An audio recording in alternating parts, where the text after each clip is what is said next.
পিঁয়াজ দি দিলোঁ। পিঁয়াজখিনি অলপমান ৰংচঙীয়া হ'ব লাগিব। পিঁয়াজ ৰংচঙীয়া হোৱাৰ পিছত ইয়াতে মই বিলাহী, শুকান জলকীয়া, মছলা আদি এড কৰি দি অলপমান ভাজি আৰু অলপমান ভজা হোৱাৰ পিছত মই বনাই দিম।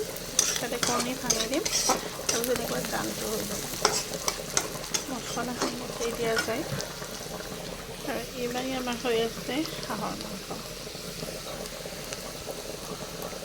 ফ্ৰাই হাঁহ বনাই ইয়াতে দি দিম মই বিলাহী, নহৰু বনাই থোৱা পেষ্টটো, চব মছলা বনোৱা সেইটো ইয়াতে দিয়া হৈছে।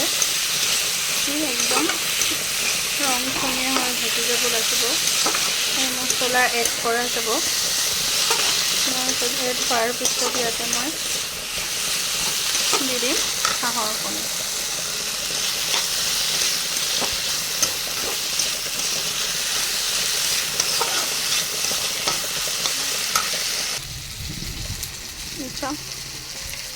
হাঁহৰ মাংস ইয়াতে ৰেডি হ'ব ধৰিছে।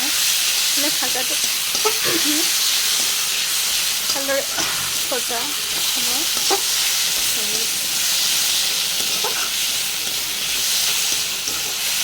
মই খানা বুলি কেমেৰাত মোবাইলটো লৈ আছোঁ। এখন লাৰি সেইটো কাৰণে অলপমান মানে অসুবিধা হৈ আছে।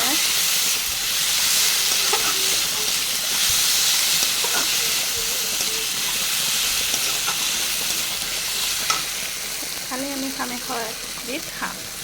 যিহেতু 7 বিধৰ ভিতৰত একবিধ ভাত খাব লাগে, এটা নিয়ম আছে। সেইটো কালি খাম আৰু লগতে যিটো বাঁহ বেত কিবা তেনেকুৱা এটা জাল এটা আছে, সেই জালটো আমি আজি নাই বাৰু, খালি বজাৰৰ পৰা আনিব লাগিব। নিশ্চয় হালধিৰ পৰা, বাঁহৰ পৰা, বেতৰ পৰা বহুত বিভিন্ন ধৰণৰ মছলাবিলাক থাকে, সেই থাকে। চবখিনি আমি খালি দি দিম। ইয়াতে এতিয়া মই হাঁহৰ মাংস দিম কষ্টুৰি মেথি। কষ্টুৰি মেথিটো আচলতে আমি আনিছিলোঁ আপোনাৰ জগন্নাথত যাওঁতে, তাৰে পৰা আনিছিলোঁ। তাতে পায়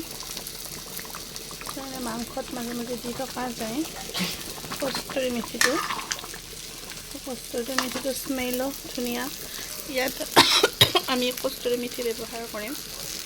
মোৰ হাঁহৰ মাংস ৰেডি হৈ গ'ল বৰ্তমান।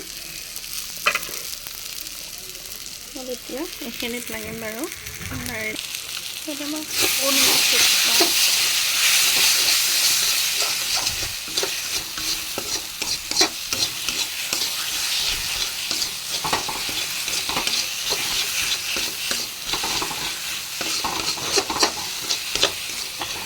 আচলতে কণীৰ ভুজিয়া। প্ৰথমতে হাঁহ আৰু হাঁহৰ কণী একেলগে কি হয় নাজানো, একেলগে বনোৱা হৈছে।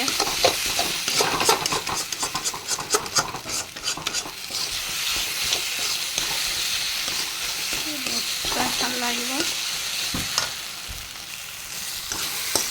কষ্টুৰি মেথি দি দিলে হৈ যাব।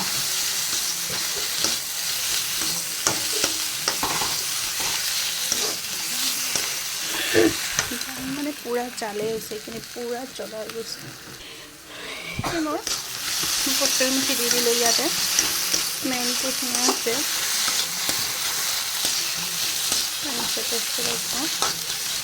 গোটেই বাই বনাই কেনেবাকৈ জনাব ভিডিঅ'টো। আপোনালোকৰ মনৰ পচন্দমতে বনাব পাৰিছোঁ নে পৰা নাই সেইটোও জনাব। Bye good night.